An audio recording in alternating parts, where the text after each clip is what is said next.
All right. Find the length of the following segments. Time for a little algebra here. AB is, all right, let's see. I'm gonna do the links for each of them just right here in zoomed mode. 1, 2, 3, 4, 5. This is 5. From C to B, that's 2 over and 2 up. So that is 2 radical 2. This triangle from A to C is 1, 2, 3 over and 2 up. That's Pythagorean theorem. That's square root of 3 squared plus 2 squared. That's 9 to square root of 13. And so let's compare it. This one, I'll go with the easy one first. That's just a jump of 1, 2, 3, 4, 5 up. This one right here from L to K is also 3 over 3, a side of 3 and a side of 2. That's square root of 3 squared plus 2 squared. That's the square root of 13. And this one right here looks like, oh, I'll make it to scale. Looks like this, 2 and 2. So that means the hypotenuse here is the square root of a squared plus b squared.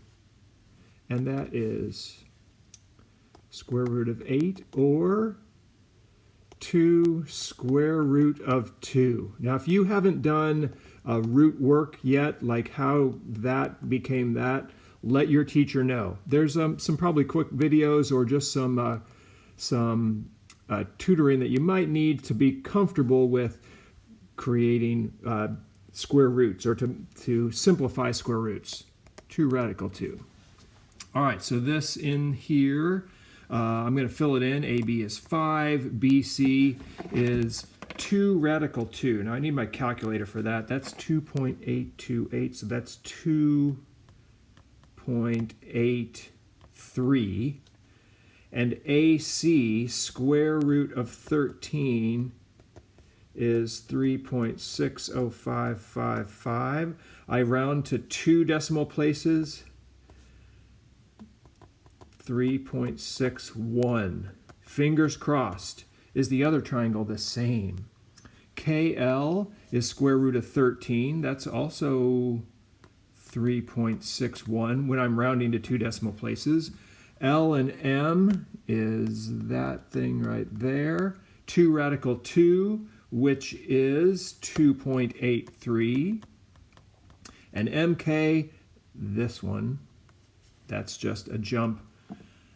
Nicely, we don't need the Pythagorean theorem on that. That's from -1 to 4 is a jump of 5. It looks like that side matches with that one.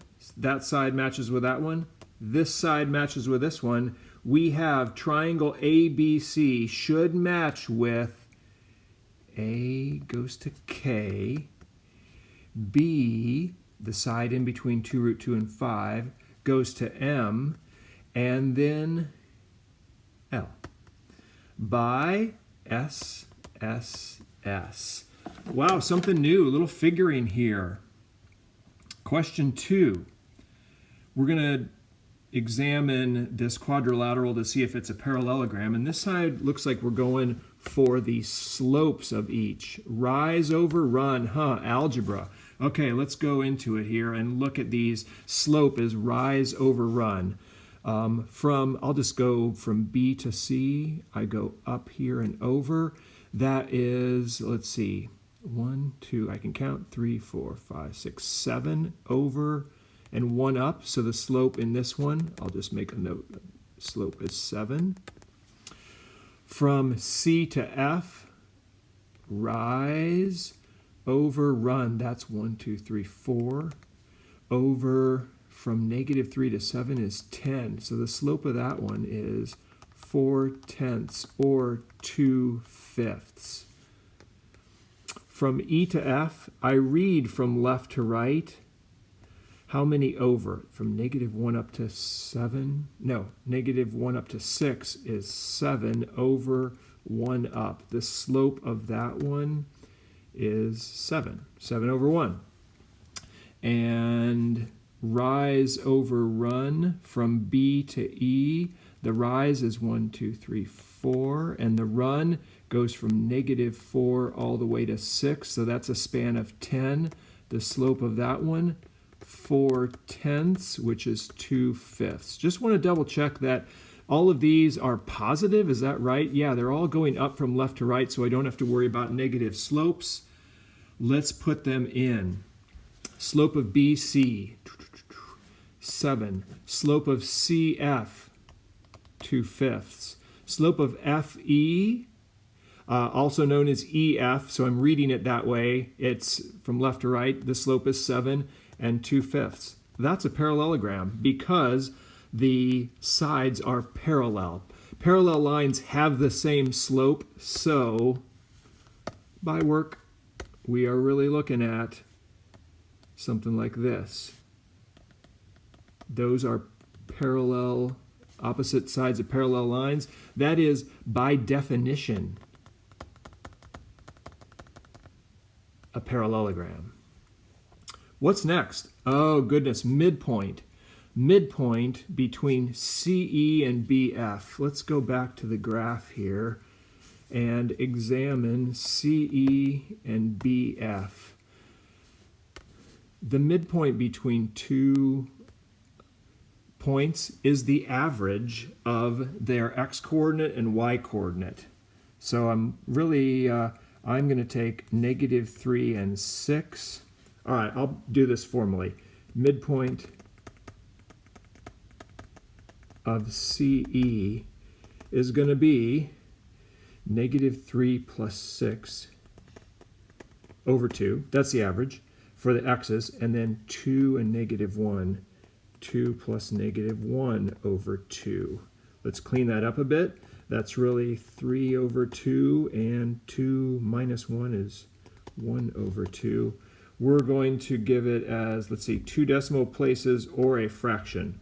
I'm going to prefer to do a fraction. 3/2 is 1.5, and 1/2 is 0.5. So the midpoint there is going to be 1.5, 0.5. You know, that looks pretty accurate. If I were to eyeball it, looks pretty accurate.